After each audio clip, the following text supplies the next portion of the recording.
मैं हूं आबिद हुसैन शेख, आपका खैर मकदम है 4 टीवी न्यूज कर्नाटक एक्सप्रेस में। तालीम के मैदान में टेक्नोलॉजी को फरोग देना जरूरी है, गवर्नर थावरचंद गहलोत।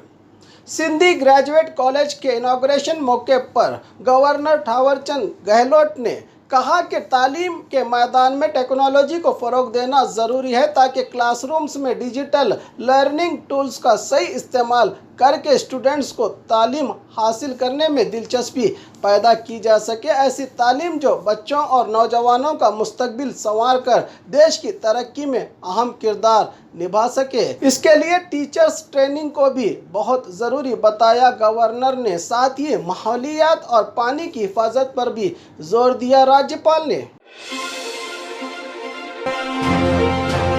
बीजेपी किसी भी हाल में जेडीएस के साथ गठबंधन ना करे, अमित शाह का आदेश। पिछले कुछ दिनों से जेडीएस और बीजेपी के बीच एक तरह का सॉफ्ट कॉर्नर बनता नजर आ रहा था। बजट सत्र के दौरान जेडीएस नेता कुमारस्वामी विपक्ष में होने के बावजूद सत्ता में मौजूद बीजेपी की बजाय कांग्रेस को निशाना बना रहे थे, लेकिन अमित शाह ने पार्टी को साफ सूचना दी है कि बीजेपी किसी भी हाल में जेडीएस के साथ गठबंधन ना करे, तमाम सीटों पर खुद चुनाव लड़े। बीजेपी ने मौका देकर सॉफ्ट कॉर्नर से पर्दा उठा दिया अपना। क्या जेडीएस अकेली रह जाएगी या फिर कांग्रेस से हाथ मिलाएगी या खुद ये जंग लड़ेगी? हौसले तो तमाम पार्टियों के बुलंद हैं फिलवक्त राज्य में।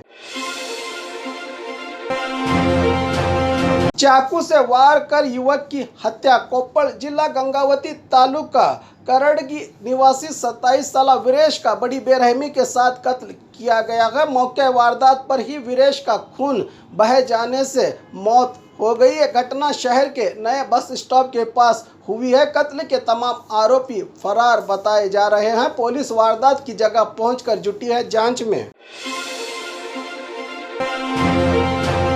हिजाब कारोबारी बायकाट हलाल के बाद अब अजान पर कट्टरवादी संगठनों का बवाल। कर्नाटक का पिछले कई महीनों से विवाद में घिरा हुआ है। हिजाब से शुरू हुआ मुद्दा कारोबारी बायकाट से लेकर हलाल और अब अजान पर बात आ गई है। गुलबर्गा में सिद्ध लिंगा स्वामी ने एक नया विवाद छेड़ दिया है। महाराष्ट्र में कल राज ठाकरे के अजान पर विवादित बयान का हवाला देते हुए स्वामी ने माइक पर अजान बंद करने की बात कही। अगर ऐसा नहीं किया गया तो बड़े पैमाने पर राम सेना के साथ मिलकर एहतजाज करने की धमकी दी है सरकार को।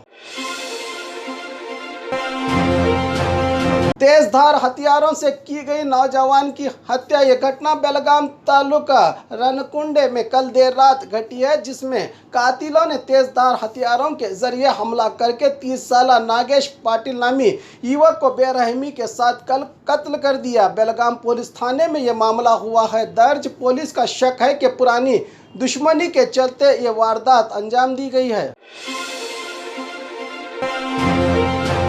ब्रांच मैनेजर का कमाल, 1943.5 किलो जेवरात के साथ चढ़ा पुलिस के हाथ। फाइनेंस ब्रांच मैनेजर फ्रॉड का खुलासा करते हुए मंडिया एसपी एन सतीश ने मीडिया से बताया कि IILL finance branch manager Shivshankar के खिलाफ की गई शिकायत में IILL फाइनेंस के 12.38 लाख रुपयों का घोटाला, 64 ग्राहक के खातों से 2958.50 ग्राम सोने के जेवरात का गलत इस्तेमाल करने के आरोप में जब पुलिस ने मैनेजर को गिरफ्तार किया तो पता चला कि ऐसे कई फ्रॉड केसेस इसने पहले भी अंजाम दे रखे हैं। पुलिस ने जांच करके मदुराई के Muthoot finance, Manappuram gold finance, कोसा मट्टम फाइनेंस और सुमति ज्वेलरी स्टोर से 1943.5 किलो सोना, एक बुलेट बाइक के साथ कई अहम कीमती item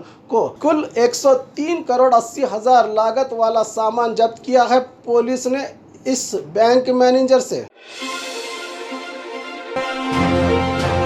retired IPS officer Bhaskar Rao ने थामा आम आदमी पार्टी का दामन। 30 साल पुलिस विभाग में सर्विस देने वाले भास्कर राव 1 साल बाकी रहते सरकारी सेवा को अलविदा कहकर सियासी गलियारों में चर्चा का विषय बने रहे, लेकिन दूसरे ही दिन दिल्ली में आम आदमी पार्टी का हाथ थामा भास्कर राव ने। आपके राष्ट्रीय अध्यक्ष और सीएम रहे अरविंद केजरीवाल के हाथों गले में आम आदमी का परचम डालकर पार्टी में ऑफिशियली तौर पर शामिल हुए retired IPS officer Bhaskar Rao.